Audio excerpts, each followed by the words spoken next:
Yaşadığı evin qapısı taxtadan idi. Qapını açdı. Payızda bir taksi məsafəsi qədər uzaqdan gələn qonağını gəl deyərək evə dəvət etdi. Həddindən artıq kiçik olan dəhlizdən sonra otağa keçdilər. İri addım atan kimi gördüyü mənzərədən qonaq ayaqlarını saxladı. İçəridə olduqca ağır bir qoxu vardı. Çarpayının baş tərəfində kiçik bir kitab rəfi asılmışdı. Bu rəf qonağa çox tanış idi. Şairin sosial şəbəkədə paylaşdığı şəkillərin əksəriyyətində bu rəfi görmək mümkün idi. Qonaq gülümsünərək qarşısında dayanan qara oğlana tərəf döndü. Burada yaşayırsan?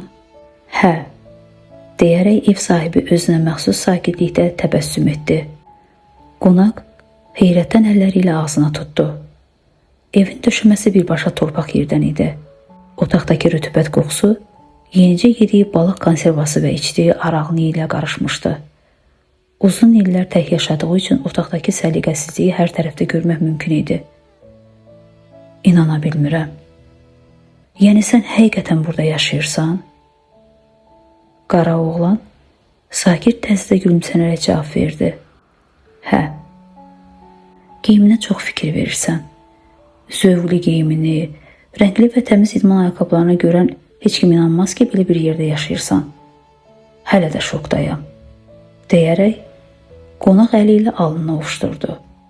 Zibil qutusu çarpayının yanına, yemək yeyilən yerə qoyulmuşdu.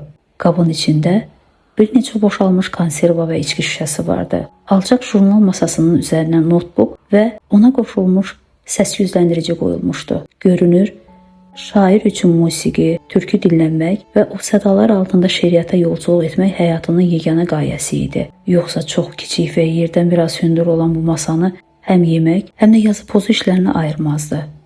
Yatağı bəlkə də günlərlə səliqəyə salınmırdı. Üzərindəki yoğun döşəyin köhnəliyi uzaqdan aydın şəkildə hiss olunurdu.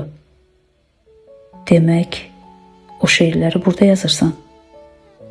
Hə, sənə demişdim axı, yaşadığım yer gecə qondudur. Qonağın deyəcək çox sözü olduğu halda sustu və öz-özünə düşündü. Yaraşıqlı, boylu buxunlu, savadlı biri olasan və belə bir yerdə yaşayasan. Otağın rütubətli havasını qırmaq üçün qazın bir gözünü yanına saxlamışdı.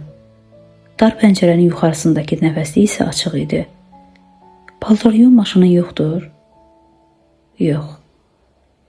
Bəs paltaları necə yuyursan? O torbaya yığıram. Deyərək, köhnə paltar şkafının yanında yerdə duran ağ salofan torbanı göstərdi. Həftədə bir dəfə bacıma verirəm, yuyub qaytarır. Ev sahibi qonağı gəlməmişdən öncə söz verdiyi kəklik otu çayını dəmləmişdi.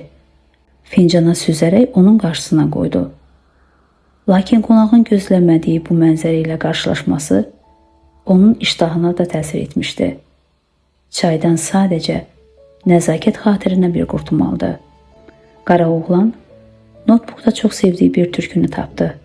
Xanım ifaçı səsini zilə qaldıranda o bütünlüklə özünü musiqinin sehrinə buraxdı. Siqaret qutusundan bir dənə siqaret çıxardıb, qazın yanan gözündə alışdırdı. Ardınca özünün yazdığı şeirlərdən birini oxumağa başladı. Cismi içində 5 dəqiqədən çox qalmağın çətin olduğu bu darısqal otaqda idisə də, ruhu tam başqa bir aləmdə uçurdu. Bu dünyada ən çox sevdiyim insan anamdır. O mənim nəfəsimdir. Deyərək dərinliklərə daldı. Alnındakı çapı ona xüsusi bir yaraşıq verirdi. Dediyinə görə uşaqlıqda bacısından qalan bir xatirə idi. Sərçə balası şeirini dinləmisən? Yox. Gözlə tapım dinlə. Şeirin həqiqətən gözəl misraları vardı. İfa edən şəxs də səsini, nəfəsini düzgün tənzimləyərək sözlərə daha da fərqli bir can vermişdi. Ev sahibi yenidən şeirin sehrinə düşdü. Aman tanrım.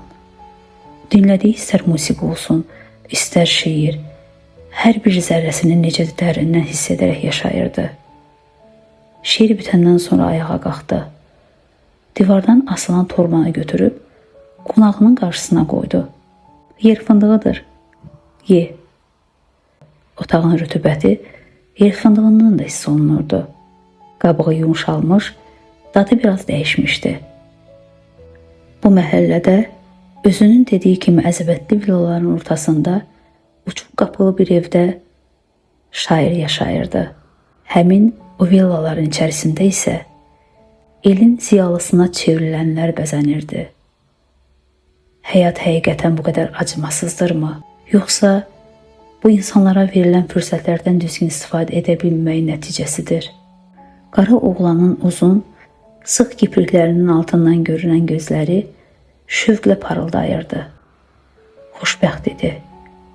Heç nəyə dərd etmirdi. Bahalı evi, maşını, vəzifəsi yox idisə də insanlığı uca idi. Musiqinin verdiyi o daxilə rahatlıqla başını astaca yastığına qoydu. Elə o musiqi sədaları altında özünü ən çox xoşbəxt hiss etdiyi aləmə, yuxuya qərq oldu. Qonaq biraz oturduqdan sonra sakitcə ayağa qalxdı. Qara oğlanın üstünü örtdü. Musiqinin səsini biraz azaltdı. Qazın yanan gözünü söndürdü. Əyilib ayaqqabılarını geyinərkən gözü yerdəki köhnə tərliklərə sataşdı. Qonağı ilə bir müddət öncə telefonda danışarkən belə demişdi. Mənim 8 illik bir tərliyim var. Hansı evə köçmüşəmsə, hər iki tayının bir hissəsi qopmasına baxmayaraq atmamışam. Özümlə aparmışam. Bilirsən nə üçün? Çünki o mənə bəzi insanlardan daha sədaqətlidir. Uzun zamandır mənimlədir. Qonaq əl çantasını götürdü. Bu nəm, darısqal evdəki çarpayda yatan o geniş qəlbli insanın şəklini telefona çəkərək xatirəyə çevirdi və iri addımlarla evdən çıxdı.